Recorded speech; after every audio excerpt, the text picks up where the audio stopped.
Halo semua kawan-kawan saya, selamat pagi. Hari ini saya akan baca perbualan ni dalam bahasa Melayu. Ni macam poem tapi dalam bahasa Melayu. Saya dalam proses belajaran bahasa Melayu, so ada banyak perkataan saya akan baca. Macam tu saya boleh improve bahasa Melayu saya. So saya akan start sekarang.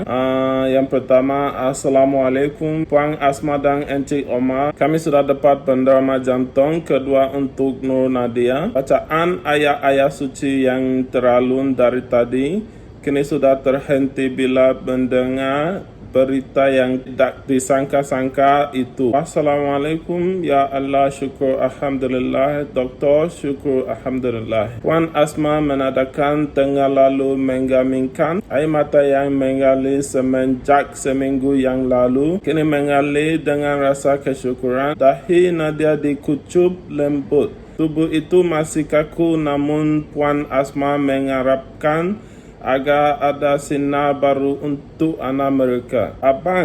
Akhirnya ada juga penderma jantung kedua untuk Nadia. Bergetar bibir Puan Asma berkata kepada Encik Omar.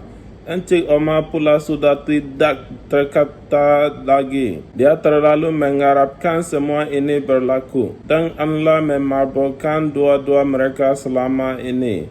Hanya air mata yang dapat menjelaskan rasa hatinya ketika itu. InsyaAllah kami akan berusaha sedaya upaya untuk menjayakan pemindahan jantung ini. Selepas ni, pembantu saya akan menyerahkan surat persetujuan untuk Encik Omar tanda tangan. Ujar Dr. Fadli. Kedua-dua pasangan itu mengangguk serentak. Tidak terkata lagi bila segalanya bagaikan mimpi.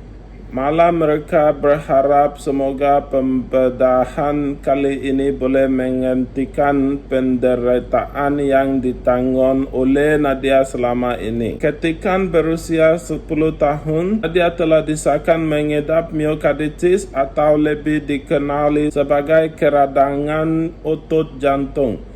Namun setelah 5 tahun berlalu, keadaan jantung Nadia semakin merosot apabila jantungnya gagal mengempam darah dan mengalami bengkak yang teruk.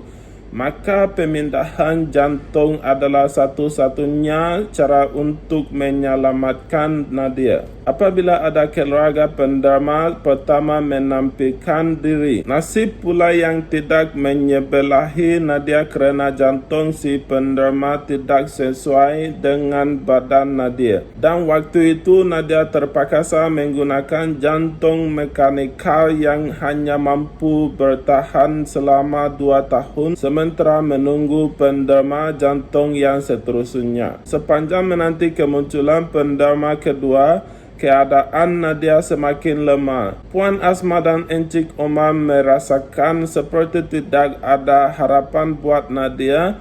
Namun begitu, mereka tetap cekal dan tabah.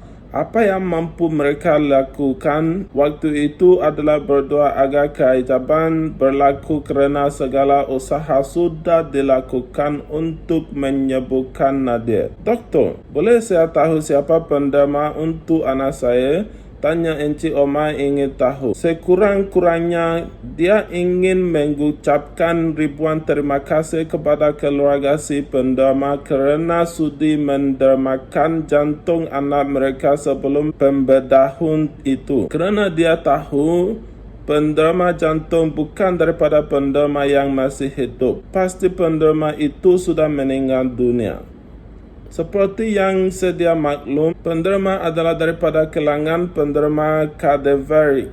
Iaitu penderma yang sudah meninggal dunia disebabkan kematian otak. Awak juga seorang panggilan penderma, orang namu keluarga awak tidak mahu dikenali dan mengharapkan agar pembedahan ini berjaya. Kami terpaksa mematuhi permintaan keluarga awak. Jelas Dr. Fadli mengenai penderma jantung buat Nadia. Encik Omar memandang Puan Asma dengan pandangan penuh simpati. Alangkah mulianya hati penderma itu. Keinginan untuk berterima kasih secara berhadapan dengan keluarga penderma semua juga terpaksa disimpan. Hanya Allah saja yang dapat membalas jasa baik penderma tersebut. Moga syurga ditempatkan untuknya. Tak apalah doktor, saya faham.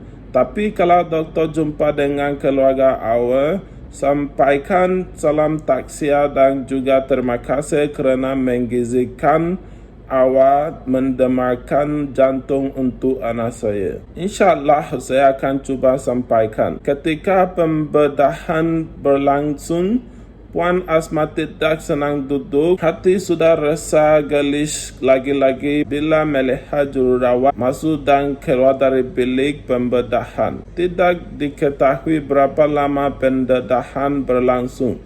Apa yang penting buat keluarga Puan Asma adalah keselamatan Nadia yang sedang bertarung nyawa. Ada kalanya air mata kembali mengalir bila memikirkan kemungkinan yang ada, bukan tidak mempercayai kredibiliti pakar yang bertauliah.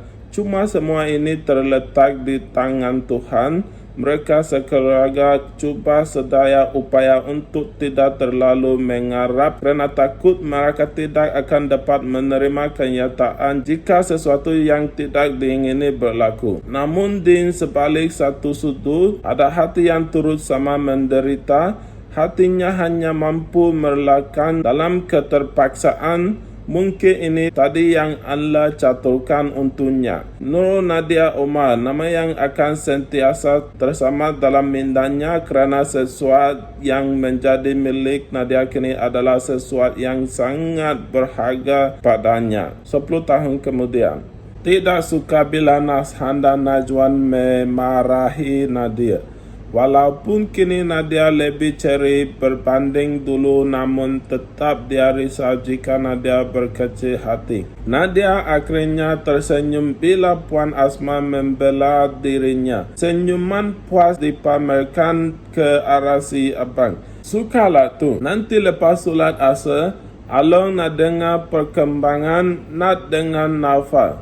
Jangan cuba nak mengelak. Along wajib tahu semuanya. Senyuman Nadia mati serta merta. Perkembangan dia dengan Naufal. Oh, tidak masih berkembang-kembang lagi. Apa dia nak bagi tahu pada keluarganya nanti? Pasti keluarganya fikir yang dia tak ambil serius tentang hubungan yang terjalin antara dia dan Naufal. Hai, itu saja semua kawan-kawan saya. Okey, saya sudah habis membaca artikel ini ataupun conversation ini. Okey, terima kasih semua yang tonton video ni. Saya minta tolong subscribe dan share dan komen dan like dan semua apa yang awak boleh buat dalam YouTube ni. Okey, jumpa lagi semua.